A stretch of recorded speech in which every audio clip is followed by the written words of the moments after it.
In my last book, It's Getting Ugly Out There, I went way out on a limb and wondered if there might actually be a positive, if unintended, consequence to the otherwise miserable legacy of President George W. Bush's 8 years in office. Maybe, just maybe, the country would suddenly wake up, stampede to the polls in 2008, desperately, suddenly fighting to save the country before it's too late. Well, guess what happened? That's exactly what happened. Now in my new book, Now or Never, we capture the country at a crossroads unlike any we faced in living memory.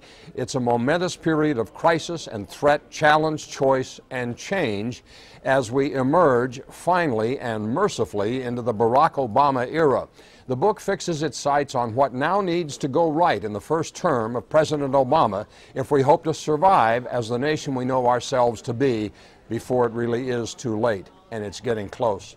Now or Never also examines the issues, turning points, and personalities that shaped Obama's historic run for the White House, notably the astonishing two-year economic slide toward that unprecedented $700 billion bailout bill signed by President Bush 1 month before Election Day, the treacherous new phases of the wars in Iraq and Afghanistan, and the rival characters and strategies that made the 2008 campaign such an extraordinary event in our history. Because of all of this, the expectations for our new president have gone beyond hope and have approached euphoria, which is, of course, a setup wired for major disappointment.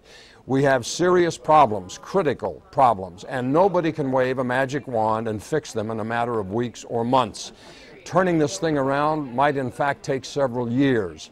Obama and his new team have to be sure that the Democrats don't suddenly go over the cliff on the far left. I want to believe that Barack Obama is going to be successful. He has the opportunity to emerge as a transformative figure, the likes of which we haven't seen since Kennedy or FDR. He is quite possibly our last best hope. If he fails, we all do. But if he can translate his unifying mantra of change into a galvanizing mandate for bipartisan healing, economic renewal, and for restoring our tarnished reputation, while I might not be ready to declare mission accomplished, I would sure call that a pretty good start.